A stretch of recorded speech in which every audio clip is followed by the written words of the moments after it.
Romeo and Juliet by William Shakespeare. Act 1, Scene 4. A street. Enter Romeo, Mercutio, Benvolio, with 5 or 6 maskers, torch-bearers, and others.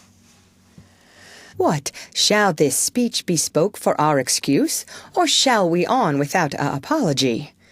The date is out of such prolixity, we'll have no Cupid hoodwinked with a scarf, bearing a Tartar's painted bow of lath, scarring the ladies like a crow-keeper, nor no without book prologue faintly spoke after the prompter for our entrance.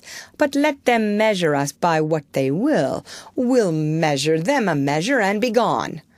Give me a torch, I am not for this ambling, being but heavy I will bear the light. Nay, gentle Romeo, we must have you dance. Not I, believe me. You have dancing shoes with nimble soles. I have a soul of lead, so stakes me to the ground I cannot move. You are a lover, borrow Cupid's wings, and soar with them above a common bound. I am too sore and pierced with his shaft to soar with his light feathers, and so bound I cannot bound a pitch above dull woe. Under love's heavy burden do I sink. And to sink in it should you burden love, too great oppression for a tender thing. Is love a tender thing? It is too rough, too rude, too boisterous, and it pricks like thorn. If love be rough with you, be rough with love. Prick love for pricking, and you beat love down. Give me a case to put my visage in, a visor for a visor. What care I what curious eye doth quote deformities? Here are the beetle brows shall blush for me. Come, knock, and enter, and no sooner in, but every man betake him to his legs. A torch for me, let wantons light of heart tickle the senseless rushes with their heels, for I am proverbed with a grandsire phrase, I'll be a candle holder and look on. The game was ne'er so fair, and I am done. Tut! Done's the mouse, the constable's own word. If thou art done, we'll draw thee from the mire of this Sir Reverence love, wherein thou stickest up to the ears. Come, we burn daylight, ho! Nay, that's not so. I mean, sir, in delay we waste our lights in vain like lamps by day. Take our good meaning for our judgment, sits 5 times in that air once in our 5 wits. And we mean well in going to this mask, but 'tis no wit to go. Why, may one ask? I dreamed a dream tonight, and so did I. Well, what was yours? That dreamers often lie in bed asleep while they do dream things true. Oh, then I see Queen Mab hath been with you. She is the fairy's midwife, and she comes in shape no bigger than an agate stone, on the forefinger of an alderman, drawn with a team of little atomies, athwart men's noses as they lie asleep, her wagon spokes made of long spiders' legs, the cover of the wings of grasshoppers, the traces of the smallest spider's web, the collars of the moonshine's watery beams, her whip of cricket's bone, the lash of film, her wagoner a small grey-coated gnat, not so big as a round little worm, pricked from the lazy finger of a maid.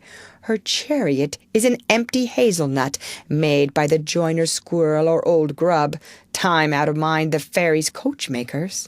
And in this state she gallops night by night through lovers' brains, and then they dream of love, or a courtier's knees that dream on curtsies straight, or lawyer's fingers who straight dream on fees, or ladies' lips who straight on kisses dream. which oft the angry mab with blisters plagues, because their breaths with sweetmeats tainted are. Sometimes she gallops over a courtier's nose, and then dreams he of smelling out a suit, and sometime comes she with the tithe pig's tail tickling a parson's nose as a lies asleep. Then dreams he of another benefice. Sometime she driveth o'er a soldier's neck, and then dreams he of cutting foreign throats, of breaches, ambuscados, Spanish blades, of healths 5 fathom deep, and then anon drums in his ear, at which he starts and wakes, and being thus frighted, swears a prayer or two, and sleeps again. This is that very mab that plats the manes of horses in the night, and bakes the efflocks in foul sluttish hairs, which once untangled much misfortune bodes. This is the hag, when maids lie on their backs, that presses them and learns them first to bear, making them women of good carriage. This is she. Peace, peace, Mercutio, peace! Thou talkest of nothing. True, I talk of dreams, which are the children of an idle brain, begot of nothing but vain fantasy, which is as thin of substance as the air, and more inconstant than the wind, who woos.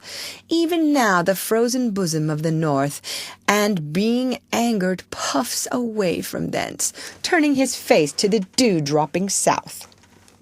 This wind you talk of blows us from ourselves. Supper is done, and we shall come too late.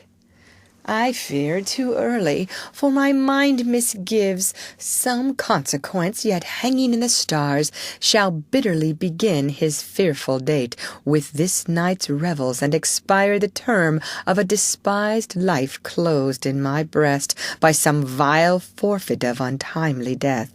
But he that hath the steerage of my course, direct my sail, O lusty gentleman.